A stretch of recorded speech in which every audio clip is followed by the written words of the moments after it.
गाउँघरमा घाँस दाउरा गर्न एकदम रिस्की छ। हेर्नुहोस् यहाँ ती अग्लो रुखमा चढेर घाँसहरू यसरी काट्नुपर्छ।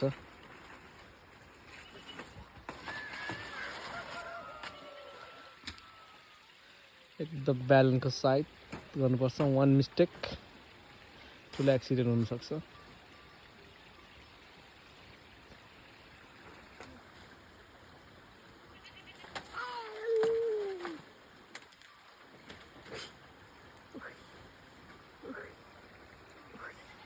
अब त धानमा बस्नु पर्ने